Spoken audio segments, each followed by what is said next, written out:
what's happening, Hey, Ken? what's What's up, man? happening, What's brother? up? Not much, man. Nothing much. I like the glasses, bro. I like the Thank glasses. you, man. I gotta I know you sometimes won't be like me. I gotta, sometimes I gotta give these contacts a break. So, I put them on for a bit, for a day or two. I'm trying to make it over to that side. I think I'm gonna get contacts. I'm sick of wearing glasses. So, Oh my God. I've been wearing contacts since I don't remember, since I think like high school, man. yeah. Sometimes people can't even believe how quick I take them out. They're like, "Did you just take out your contacts?" I'm like, "Yep, just it."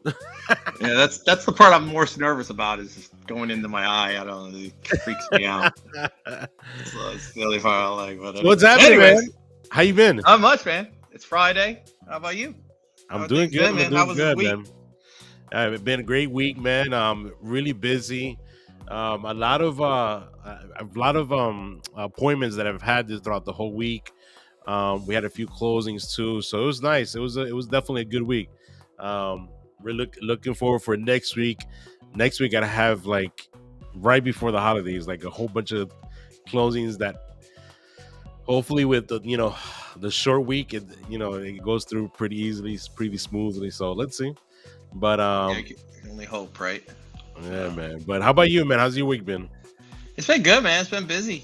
Same thing. Getting a lot of pricing requests and getting some new clients. So it's been a good week. And it's funny. I don't know if it's people just want to get something done or something started before the end of the year. Yeah, right. But it's even this time of the year, you know how it is. From pretty much from now next week to the end of the year, it's pretty much like a month or less because of all the holidays. So you got to fit in all this stuff in such a short period of time because it's on paper it's a month and a half, but it's really like 3 weeks to 2 weeks. Because people, pretty much the last 2 weeks of December are a wash. Like it's just like everyone's on vacation, everyone's Especially in real estate. Holidays. Oh yeah, it's crazy. But people are still out there, man. It hasn't slowed down. People are still looking at investing and getting new deals, starting their experiences, whatever it might be. Absolutely, man. Yeah, so it's been a good week, definitely, man. So welcome everybody to REI Happy Hours every single Friday. Myself, Danny Campos, with my man Ken Bohr, we get together, just have a drink and chat about some real estate. How the market is, what's going on with different loan programs, different strategies, and not only that, we try to bring in a real good connection, a really good professional in the business that could really help you to enhance your business, help it grow the right way. So thank you everybody that's been joining us and that will probably see the video or see the episode later on during the week. But if you're on YouTube, Facebook, let us know where you're listening from. Let us know from what city and state you're listening from. If you have any deals that you got through this week, please share with us, and especially if you guys have any questions for our special guest. So, but first and foremost, Ken Bohr, make it happen, brother. All right. Favorite time. Anyway, let's talk about what we're drinking. On a little jar. Very simple. It's just some Diet Coke and Jameson. So, and yes, I had to sneak it in. I snuck it into the office. So don't say anything to anybody. Don't say it. Don't tell anybody. I'm sure the boss will see the video. so nice. So anyway, that's what I'm drinking today. This nice. Friday. It's 5 o'clock already. I think. Yeah, it's 5 o'clock. Right. I did real simple and just ice and some Woodford Reserve. Hey, can't go wrong. So cheers to another Friday. Oof, I don't know. I started a little too strong already on a Friday, but it's all right.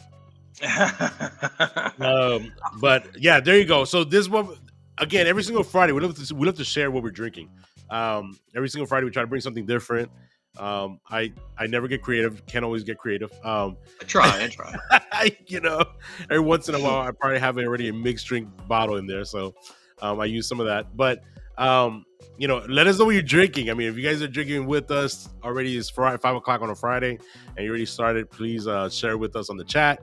But without further ado, I think anything else that we need to mention, I think we're good, right? No, I think we're good, man. Let's get going. Let's talk business here. Let's do it. Go ahead, Ken. So I want to introduce our guest today, Brad Davis. He is an insurance agent with Farm Bureau Insurance. So let's bring him on. Brad. Hey, Brad, how are you, man? Welcome. You can't see, but it's the strongest glass of chocolate milk I could find. That's all. There you go. Nice. Let's do There it. you go. Awesome. Well, thanks for joining us, man. And I'll get right into it. So, just to start off, let's just introduce yourself. Tell us a little bit about your background, your expertise in business protection and insurance and stuff like that. So I'll let you have the floor. Yeah, hey, I'm Brad Davis. I'm originally from a little town in southeastern North Carolina called White Lake in Bladen County, down on the coast. Graduated from East Bladen High School in '92. Went to Chapel Hill. Graduated from UNC Chapel Hill in 1996, and left there a couple years figuring life out. In 1999, I went to North Carolina State Highway Patrol School, and I was a state trooper from '99 to '04. And it was a good 5-year run, but I was introduced to a guy with Farm Bureau who's became my manager, who made a pretty strong impact on me as to what I wanted to do, because I knew that law enforcement was not it anymore. So I've been with Farm Bureau now for 19 and a half years. And, hey man, they've been good to me and I've been good to them. I believe it's a great company to work for. So I will say, since we're going to be talking about property insurance, we've got 900 agents. And 5 of the last 6 years, I finished number 1 in the state in new homes written. Another year, I was number 2, and that kind of upset me more than the years I finished. I was happy about being number 1. But anyway, Who give me a number 1? Yeah, man. If you're not first, you're last. At least that's what Ricky Bobby says. But anyway, that's how I ended up here. And I'm very passionate about what I do. I love what I do. They say if you enjoy what you do, you don't work a day in your life, man. It's been me for a solid 19 and a half years. So it's good to be here. Thanks for being nice. Very nice. Very, very, very nice. And where are you located? Where are you licensed? My office is in Durham, North Carolina, and Research Triangle Park. And I will say, I know you said earlier to people that it could be people out of state that are listening. They should know that whatever I talk about is applicable to North Carolina Department of Insurance law only. It may be different in their state. It also could be very similar, but I have to throw that out there. So good. That's good to know. Yeah, because we definitely have a lot. The audience that listens to REI Happy Hours that log in, they're from all over the nation. Yeah. So that's great to know. Yeah, it'll be a similar concept either way, but it may not be spot on with what their state has. So perfect. So just kind of get into the good stuff. When it comes to protecting your investment, it's kind of an area where some people, I guess, I feel like a lot of people don't put their too much importance into it. But obviously being in the business, especially on our side, on the lending side, we see how crucial it is for people to get in, make sure to protect their investments. What do you think are the most common misconceptions when it comes to protecting their business in real estate? Yeah, so I think there are a couple things, and I would say misconceptions and things that I think you should look out for.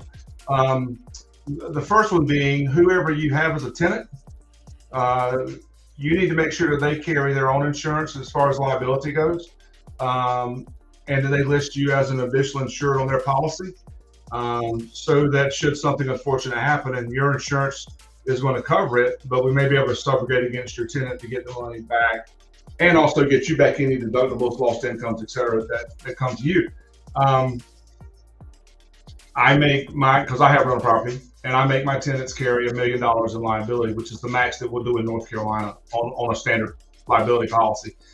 The standard in the industry is either 100,000 or 300,000, and the difference between that and $1 million with my company is about 90 cents per month.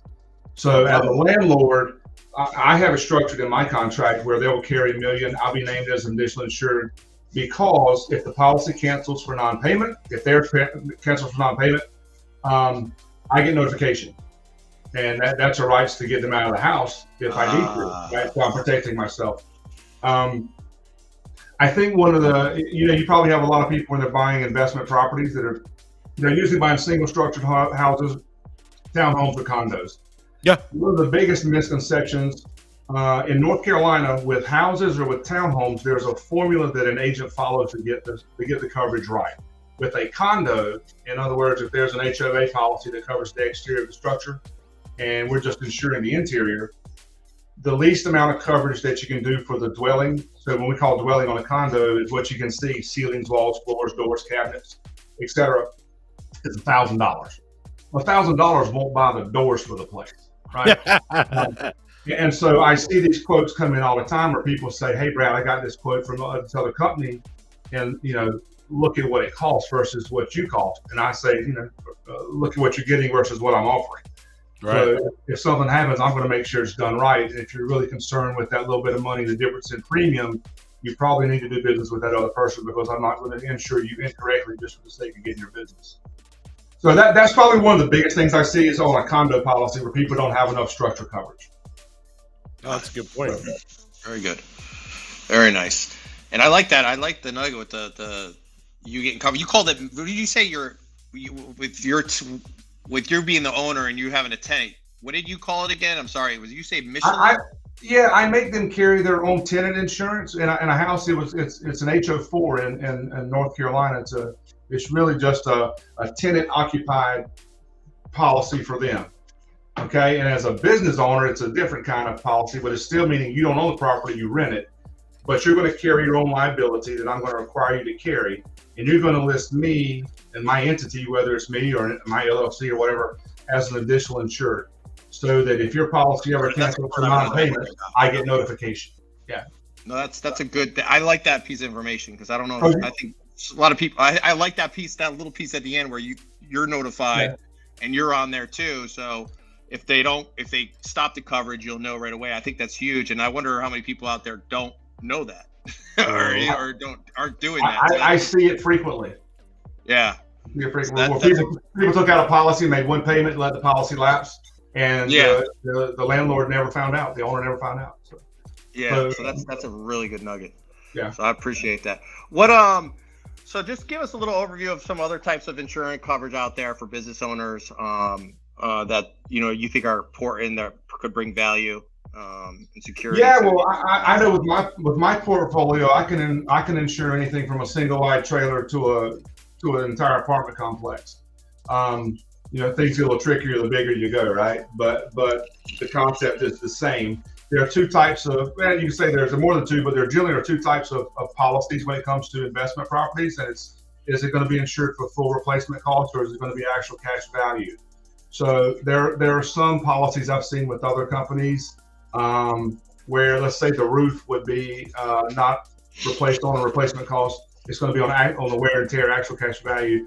So you want to try to do your homework to make sure that you're getting a full replacement policy, if possible, for your property. Sometimes the age of it can vary and make coverages different, but make sure the agent's looking for, with your purpose, looking for anything that's replacement cost.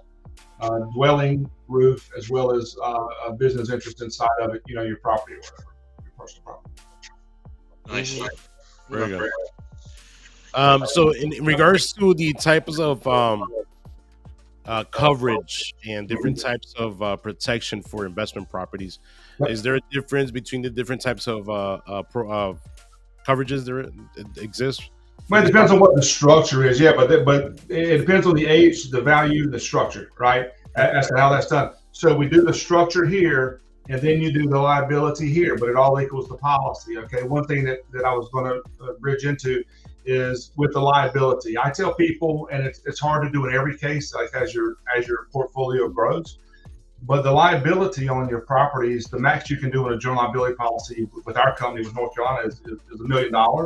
But then you have umbrellas above that, right? And your liability coverage somewhat needs to mirror your net worth within that investment. In other words, if Brad Davis has 10 rental properties and they're worth $6 million, then I need to have $6 million in liability. So, and this is where you get your tax person involved, right? Because and I'm a little bit insurance scared, because I've seen a lot of stuff that you wouldn't believe if you weren't an insurance agent. But I also have some clients, they follow their tax guy's advice, but I have some clients who each rental property is its own LLC. Right. I have some clients who they're going to put 4 properties in an LLC. Correct. And have some they're going to put it all in LLC, or they just say, I'm going to leave it in my personal name. We'll figure it out. Okay, well, that's on you. But I've advised you to put it in something outside of your name, right? Yeah. So as an insurance agent, you also recommend that for Correct. clients that have properties under personal names where they should, correct, in reality, put it under LLC. That's the best way to do it. Correct. That's very good. Yeah. That's one of the biggest things we actually recommend all of our clients. We in our case, we have loan programs where you can put it under your personal name if you like. It's going to be a little bit more costly, but why if there's so much more benefits in putting under your LLC name, putting it into entity names. So yeah, man, protect your family's future. Get it out of your name. Absolutely. Yep. Absolutely. Cool. Now, talking about that, I know we've been talking about like property insurance and everything when it comes to the property itself, but transitioning right into it, right? Not having it into their name, and most likely a lot of our clients, or if not almost all of our clients, and people that follow us, they do have an LLC or a corporation or something like that. Some of them are, sole LLCs, but a lot of them have partners and they have different structures to their business. What are some just straight business coverages that don't necessarily have to be with the property, but what do you recommend, and what's out there that you think is important that they should have? Great question, man. So when I have clients who come in and there's more than one of them that own an entity together, I usually get personal with them, and I always use the example of me and my brother. When my father passed away, he left my brother and I 6 18-wheelers. Wow. Right? And so I love my brother, and I love my brother's wife, but I don't want to be in business with her.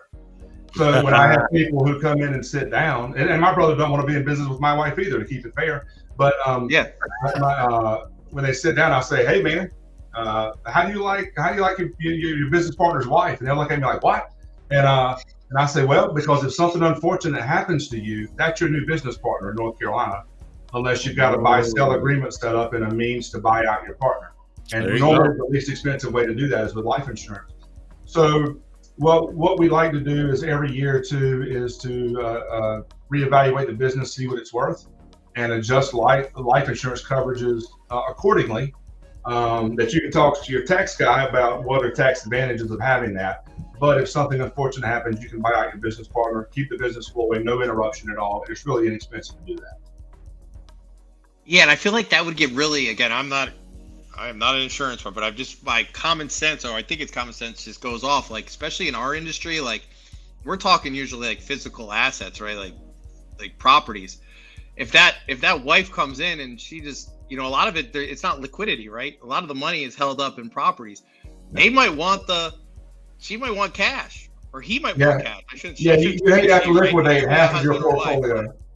Yeah, like you could have to sell, a lot of your properties that you don't want to sell because they want to buy out. So yeah, I mean, it could be a huge ordeal. So yeah, I think that's a huge thing to consider whenever you have a partner. So yeah, is there any, and there might not be, is there anything else out there that you would recommend just on the business side of insurance? Yeah, I think one thing I skipped over is on your policies you get for, well, not on the business side, but on the insurance side of the properties. On the coverages that your people get for their investment properties, they need to make sure that there's lost rental income on the policy. So, rental property catches on fire. Oh yeah. It takes 6-7 months or a year to build back.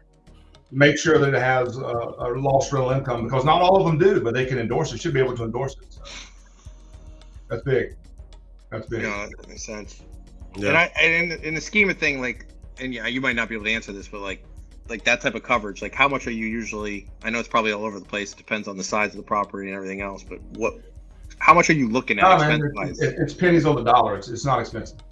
Yeah, I didn't think it would be. But yeah, so everyone listening, man, these are all things that you should have.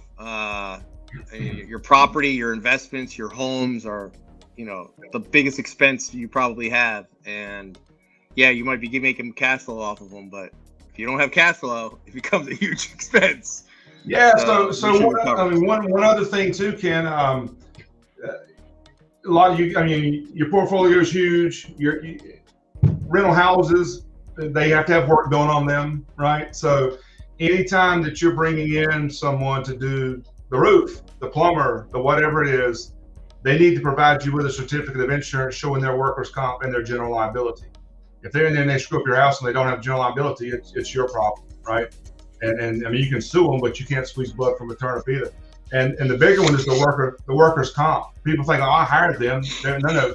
If they're in your house doing work for you, they're your employee. It doesn't matter if they're 1099 or W-2. So you need to make sure they provide you with a certificate of insurance or workers' comp. If they can't provide you with that, you probably need to find someone else that will.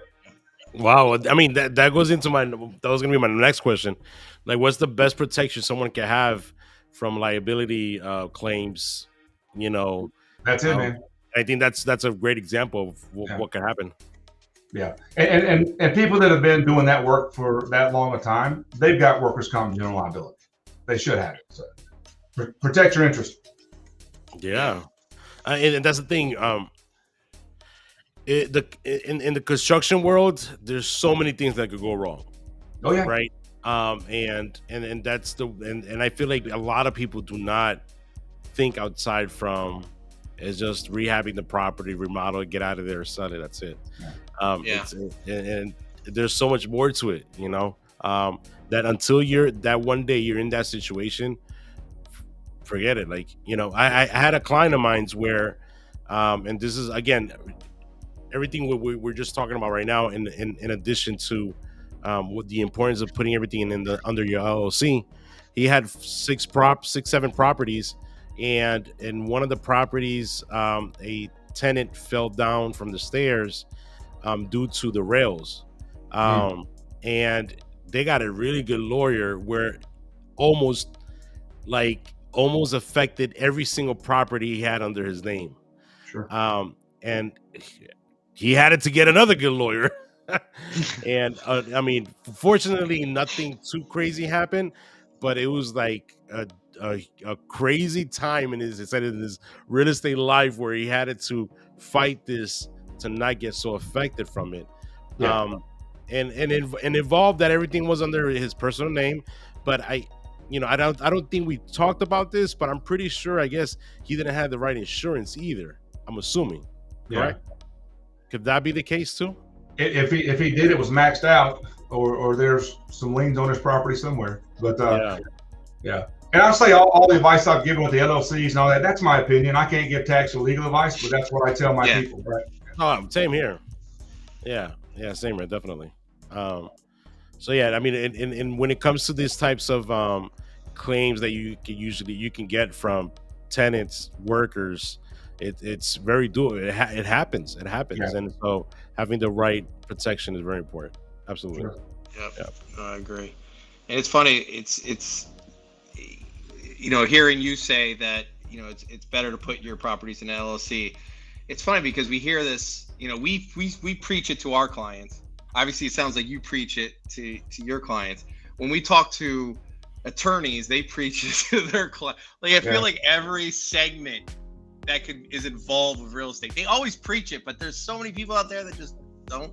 I don't know. They feel like they don't do it. I don't know why. It's weird, but I feel like every segment of the business always says put the properties under an LLC or a corporation or something, an entity of a sort. So it's funny how everyone preaches that, but not everybody will listen to us and do it, which is funny. Yeah. But anyways, hey, can you just talk about? Is there any emerging trends or changes in the insurance industry for business owners or anything like that coming up, or anything you see, any kind of future red flags or good news or anything? No, I mean, only in North Carolina, there are a lot of companies that are pulling out of North Carolina because of the wind and hail exposure at the coast. Really? The past 15 years, more hurricanes have hit the coast of North Carolina than any other state, including Florida, with our Outer Banks. But there are companies that are pulling out, which is, my company's a North Carolina only company, so I can't say it doesn't disappoint me that they're pulling out. But but I hate it for the agents who have been trusting that. But anyway, that's the only real thing that I've seen. They still got another alternative though. So yeah, that's good to know. Usually what's the the reason why there are increases, like not just with one company, but with like almost every single insurance company, there'll be an increase of insurance. And this happening, I don't know. And again, I'm just throwing this out because I've been hearing it from a few clients that happened to me, that in different insurance companies, insurance went up past month or 2 months. Is there a reason why all this happens? The majority of the increases have to do with a couple things. One would be the cost. I'd say the cost of doing business, the cost of repair stuff, the cost of supplies, the cost of the parts for the auto dealership to fix things. That trickles downhill, right? But a large portion of it, and I can't get too deep into it, but a large portion of it has to do with the cost of the companies that then have to buy reinsurance.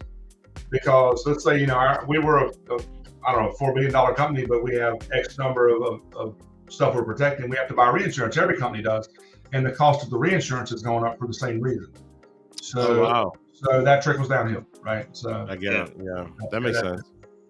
Yeah, so everyone tells me like, oh, my insurance is going up, and like, what am I going to do? And that actually sometimes affect loan qualifications. Sure. When insurance goes up, so it's been a little bit of a scare for a few of my clients, but at the end of the day, hey, mine went up too, right? I mean, right? Yeah, no, same here. And so I don't get a break.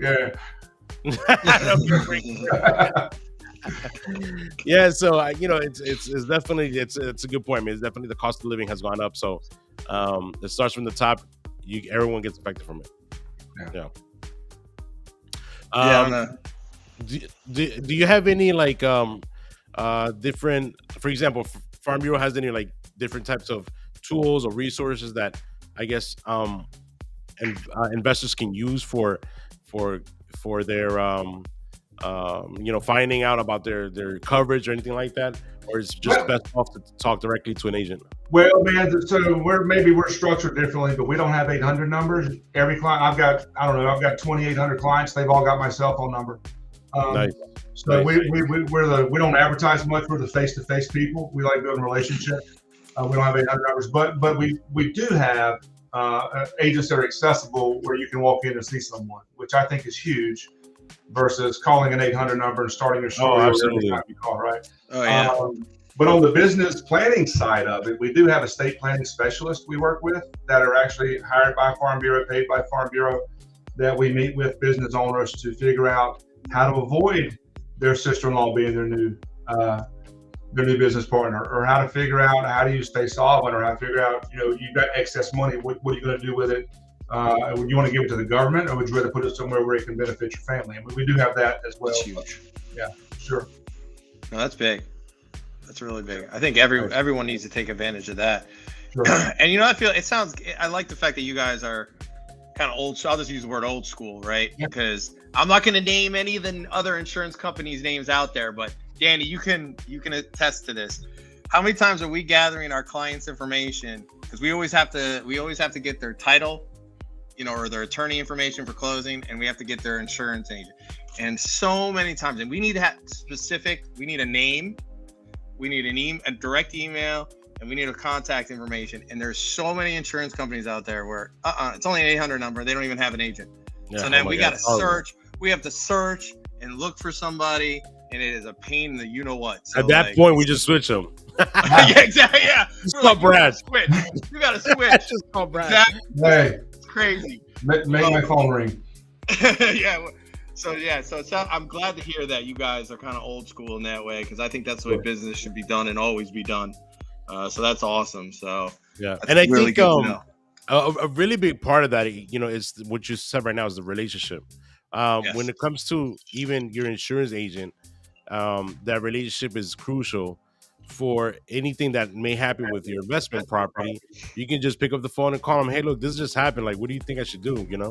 Yeah. Instead of, dial 1 first, then dial 5, dial 8, then wait 30 minutes. You guys are doing the same thing, right? It's about client retention. So I found as long as you return emails, text messages, phone calls, and tell people the truth, everything else kind of falls in place. You are correct there, sir. Absolutely. So we appreciate that. That's awesome to know. Ken, I don't know if you have any other questions for Brad. No, man. I think Brad, is there anything else that you think would be like some real good information or tips for everyone that's listening to us, or you think we pretty much covered it all?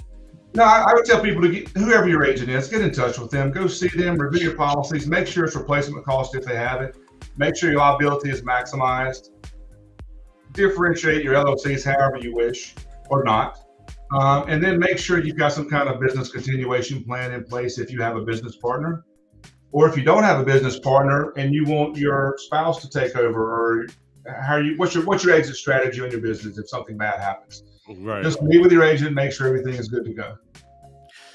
Actually, let me throw in one more. How many times should you sit down with your agent and kind of like go over everything again? Once a year. Once a year. Okay. Well, there you go. Once a year. Once a year, make sure they get. And I feel like that's a lot of people don't do that, but I think that's. I can't lie. I don't do it.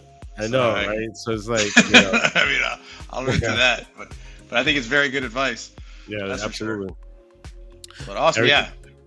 So awesome, Brad. Thank you so much, man. We appreciate it. I know you must have like a really busy schedule, but thank you so much for taking some time to sit down with us, kind of share with the community a little bit about what you do, your services, and I'm sure everybody will take a lot of these gems home and try to apply them in some way or another.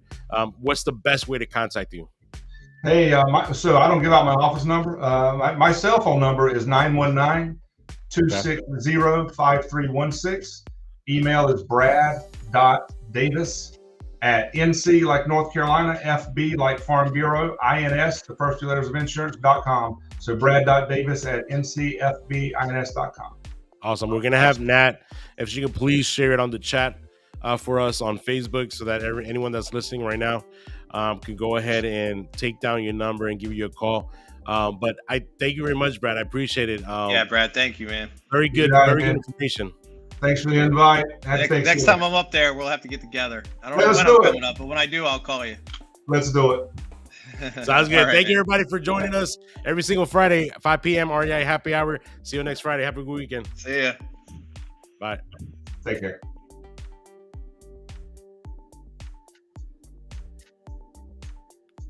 We're still on. We're still live. We're still live.